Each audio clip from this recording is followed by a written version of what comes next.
Hi, welcome to the very first official interview of Entrepreneurs of Africa. My name is Sarah, and today we'll be speaking to Isata and Mariama, two young Sierra Leone business owners of Manessah. Manessah is a Brisbane-based African-styled clothing line expressing the beauty of African fashion in striking colors and traditional styles. Hi, Isata and Mariama. Thank you for joining us today. Thank you for having us. What inspired you to start your own clothing line, and why did you specifically choose the clothing industry? That's a very good question. That's a very good place to start. Well, we both like creating things. So we love, she does art. When she was in high school, when I was in high school, I did a bit of art and sewing and things like that. Mm-hmm. So all the way from the get-go, my parents, my mom, basically, she loves designing things. She does needlework, and so I think it came from that. So we just like making things. So art is something that runs in the family. Yeah, Mom actually made our clothes that we wear when we were little kids. Yeah. Yeah, and my grandparent, like great, when she was alive, she used to do wedding dresses. Oh, that's awesome. So it all came from there, I guess. So what inspired the name of Manessah? Okay, Manessah. I was reading the Bible. I just thought there's a story about Joseph, and he's the way he was treated all the way to where he came and became the governor and everything. So he helped people, and he had his son. It was called Manessah. So, and we always pronounce it Manessah, right? Yeah. Yeah, so we always pronounce it Manessah. But that's not the pronunciation. The pronunciation is Manessah. So we decided to spell it the way we pronounced it. Yeah, and there's a name Manessah, right? There's a name, but that's not the name we're referencing here. We're referencing the Bible. That name Manessah, we're referencing it as Manessah. And basically, we created our meaning from it, which is in the Bible, it means like to forget. To forget something, like move on. But then we created our meaning, which is to remember something, to resurrect it, to bring it back to life. Like, so basically, Manessah is the rebirth of African fashion, in Australia. It's very creative. Yeah. So when did you guys start your clothing industry, and how long have you guys been running till now? Well, if you say start, we started this year. Yeah, this year. But we've been planning over 5 years. 5 years or more. Over 5 years or more. Yeah. So we study different courses. So with that, and we try to juggle everything. But to be, we planned everything back then. But we've been, the whole process up to today. We've been stalling basically to take that step, to actually start it, because we know what we're passionate about, but it's like just taking that leap of faith and actually starting it. And so when was the official launch of Manessah? Sometime like in May, I think. It was the year? Africa Day. That was our first official event, the Africa Day event this year with QSCC. I don't know if you were there. Yeah, that's our first. So would you guys say that fashion is your passion? Oh, yeah. Definitely. I think pretty much everything we do, we reference it to that, and people see it in us, so it's like, it's what we want to do, so we make sure other people see it. So when we show people and we talk to them about it, they don't go, oh, but I don't see it. Yeah. It's like, kind of thing, how your reputation precedes you in a way. Definitely. Yeah, so it's something like that. We make sure that we look and we feel the way we want to be dressing people. So, yeah. Lovely. So, what is your favorite part of designing clothes? What's your favorite part of the whole process? I'd have to say it's like when you get that burst of idea, like something different, something that is like out of the blue. It just comes out of nowhere. Like you just get that idea. Maybe from something simple, like usually I like designing, I like crafty stuff, so like I create stuff that is like from like scraps or from something that you want to throw away. Like I'll be like, no, like they call me like the hoarder of the house, because I hoard things and I collect those things and I have ideas of how I want them or like how I want to use them. Do you know what I'm saying? Yeah. That's my favorite part, like creating transforming things from like something that's like garbage to something that is of value, something that's creative, something that is, you know, unique, you know, I think that is definitely unique. Yeah. Talent to have. My favorite part would be after all the hard work, and you see it, the finished product. The finished product is Yeah. always something. Yeah, satisfying. it's just like that's it. We've done it. Mhm. Congratulations. That's always my favorite part. It doesn't matter how much we stress out in the process or everything, because we know we're working towards an end. Mhm. And when you have that end product, it's the best. Yeah, it always works out Yeah. in the end. Yeah. Yeah. So, what is your most popular item so far, since you guys only just began? Yeah. Yeah, I think it's that necklace, that That was a mistake, and it came out amazing. that vibrant look of That was a Africa. We've never guessed Yeah. that. It was an experiment, Yeah. and it worked. And a lot of people, you know, you've had referrals, Mhm. and they come for the necklace, and then they do something else, you know. It's pretty But cool.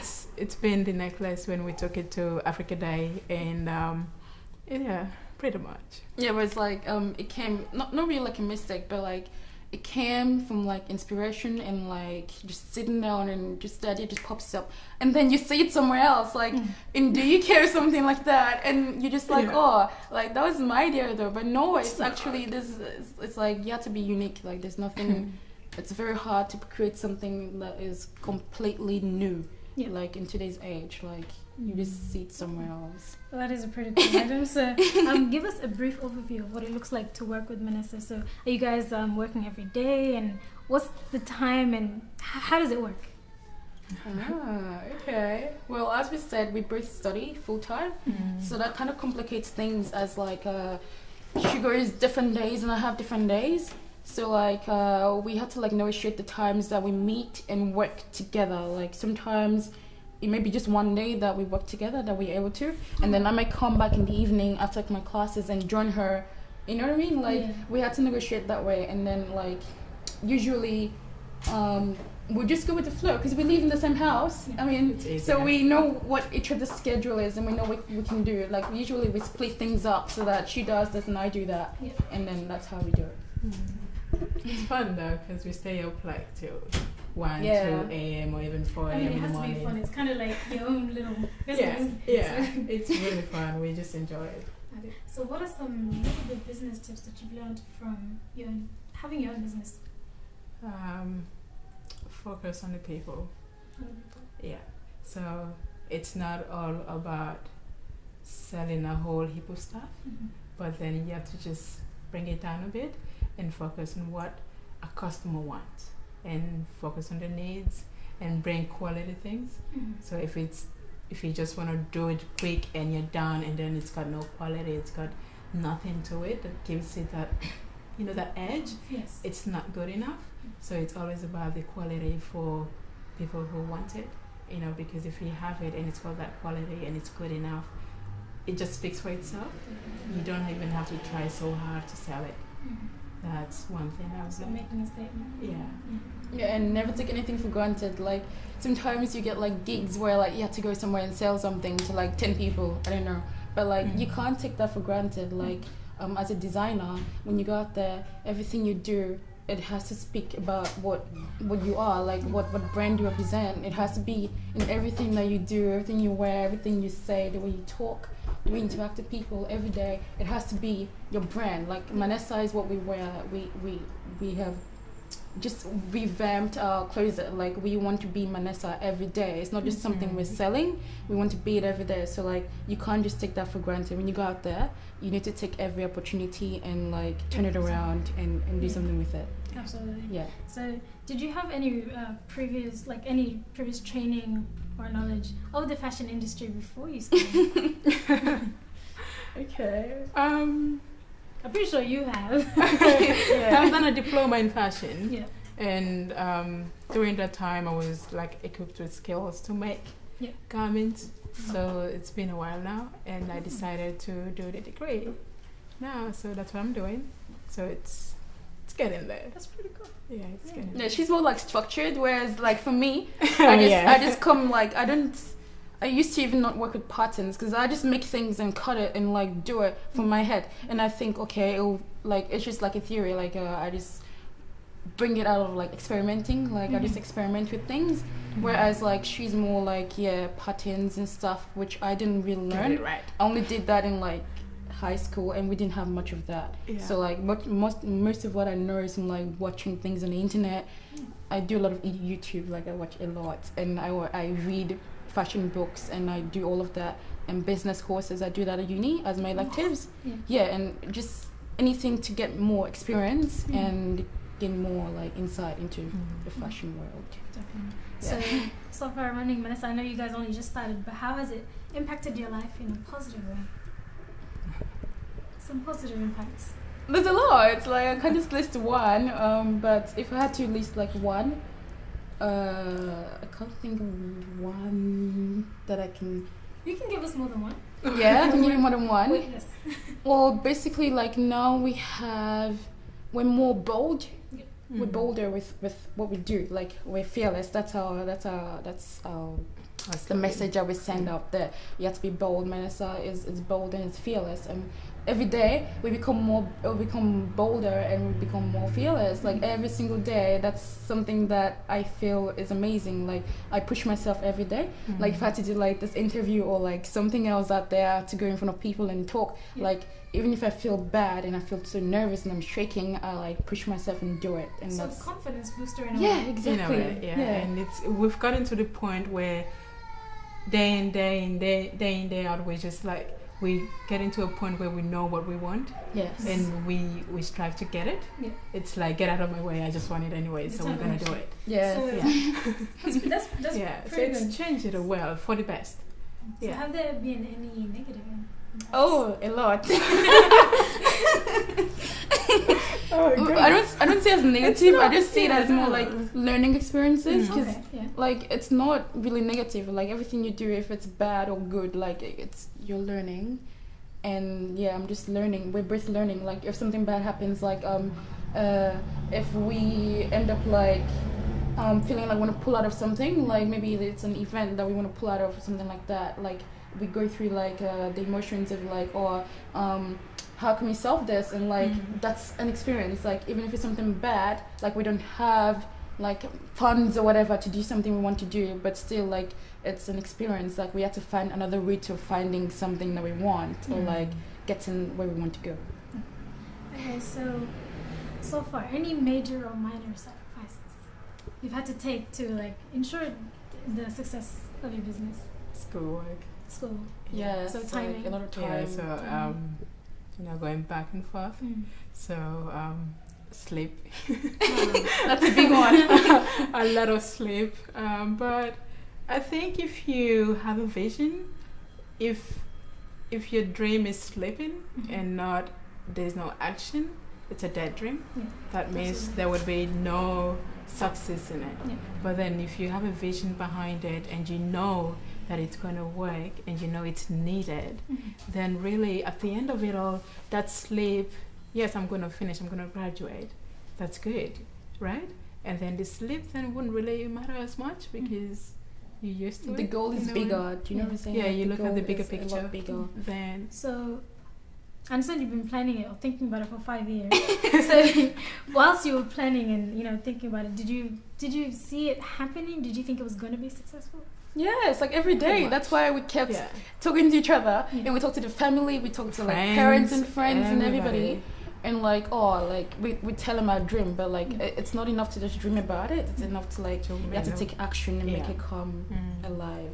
So like you have some of our friends, they'll be the ones pushing you, Yeah, like, aka Lorette. Like she's on our backs every day, telling us, you guys have to get to move, you have to move and do this, So it's like, I know this is it, you've told us, now work on it. So I think if you have people like that, it's better. Because then they motivate you to do. So from that, what has been the biggest challenge in running this business?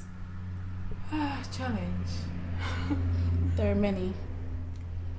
Again, no, I think there are many challenges. Like I think because we're both like different, we're so different. I don't know if you see that right now, but we're very different as individuals. We have different personalities. We have different likes, and sometimes we agree, and most of the time we don't agree. So like the biggest challenge I think is like finding a middle ground and being individuals while still being one. Working together. Yes. Absolutely, So how often do you get customers from different backgrounds other than African?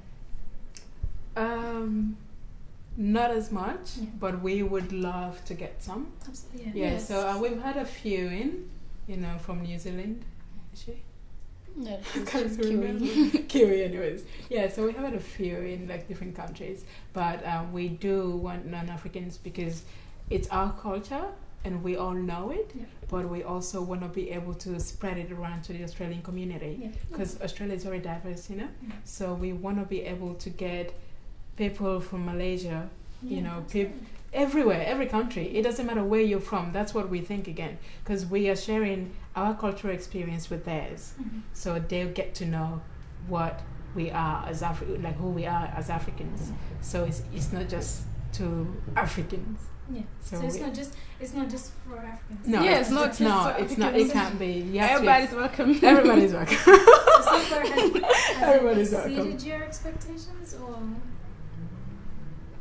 has it met your expectations so far? Well, or do you guys have like a bigger vision? We have a bigger vision. Yeah, much bigger. But we're getting there step by step. So like every day we learn how to get like better at what we're doing. Like every day we'll learn something new. So we're not there yet, definitely not. We'd like to we have a vision where we want to go. So when it comes to customer service at Manessah, what's the golden rule? Loyalty, I think loyalty is no, definitely that's one, because it's very important, but we want to make sure that what we do, if our customer is not happy, we're not happy. Yeah, we're not. Absolutely. So we try our hardest to make sure that the customers are happy, because 100% satisfaction for them means 100% for us. Yeah, or even more for us, So the least we could do is just make sure that you're happy with the service we provide you. Definitely. And we are always honest with what we give you, and we always ask our customers before we start, you need to know, we're going to be honest with you, you be honest with us. If you don't like our products or you don't like our service that we've given you, tell us, because it's better to have that. It's like criticism but constructively, so it's like pretty much communication. It's easier, it's easier that way. So So have you had any support from just building the business? Yes, a lot. Of like support. overwhelming support. Like every person we tell, like especially our family, like our parents are number one. Support. Like they've been there since day one, and they know everything that happens, right?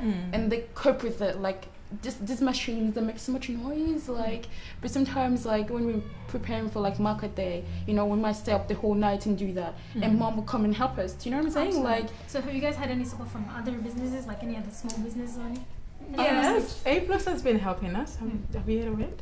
No. Okay, so they run shows, and so they actually I would describe them as people who run events, different events. So they host for artists, and just in the creative industry. So that's what and they're also working towards promoting Africans. Absolutely. And so they've been helping us. They actually helped us on our first market day with Africa Day. So name the top 3 major expenses running a business like this. Just the top 3. Fabrics. Fabrics. At the moment, because we live in a home, so we don't have to be paying for a lease or anything at the moment. But the machines we want as well. Machines and machines and the setup. When we started, just to set up, get the little things.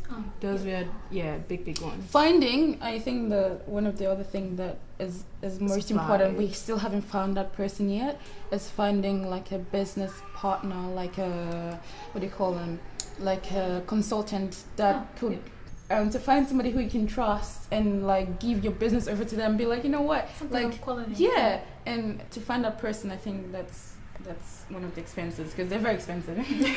So I understand you guys were very optimistic at first, but did you have any doubts, big or small, just before you started? I don't know. 5 years? No. Not at all? No. It's like we had a vision, and it didn't really matter how long it took us. We were still going to do it. You had people pushing you. It's like, you don't want to just, yes, you have that, but you don't want to just start it because you have it. You have to have a plan A, plan B, and plan C, or even a D, E, and F kind of thing like that. So I don't know. We really had no doubts. I think the major, like, if I had to put one doubt in there, it would be like I had a few going on in my head. Like, number one is, can we work together? Do you know what I'm saying? Makes sense. Yeah. That's the number one. Like, I always ask that, and people always ask us because we sometimes we're just on each other. Yeah, so that was the biggest doubt I have. Like, and we resolved that to a level. So, what do you love most about running Manessah? Freedom. That's fair. I would say that, and it comes back again to that finished product thing, because it's just beautiful when you do it. Yeah, I would say freedom, because you get time to do what you want to do and still spend the time with your friends and family. Yeah. So, what can we expect to see in the next coming months or years? Like, is there anything upcoming now? Or? Yes. Yeah, we have a few plans in the pockets. A few. Yeah, we have a few plans. First of all, we have some plans to expand, like just not only expand, but like in the way of like promoting ourselves, so that we get people to know about us. Because even our friends, like, we tell them that we sell or we make clothes, and they see it, but it's like they don't believe it, or they didn't know about it, or it's like it's a bit unbelievable. Like, oh, we didn't know, you know. So what's one piece of advice you can give to other business-minded people out there who are looking to become entrepreneurs? Jump in and do it now. Oh, true. But don't waste time. Yeah, don't waste time with it. But go in with your head as well. Yeah. Know that this is yours, and you know exactly where you want it to head. Like, don't lose the goal. You know, focus on it. Keep your eye on that. You know? Yeah, but also know when you're procrastinating and when that's a big one. When you're making excuses. Like, we used to make excuses like, oh, we didn't have a business plan, we didn't have this, we didn't have that. No, like, that's why it took 5 years. Yeah, that's why, because you keep putting things, piling things up, then you never get them done. Yeah. Like, so no waiting. No little reason should scare you away from doing it. Pretty much. Yeah. Thank you, Isata and Mariama, for joining us today. Thank you, Sarah. Thank you. We hope we've sparked ambitious minds and inspired the success of young entrepreneurs. Thank you for joining us today, and we'll see you next time.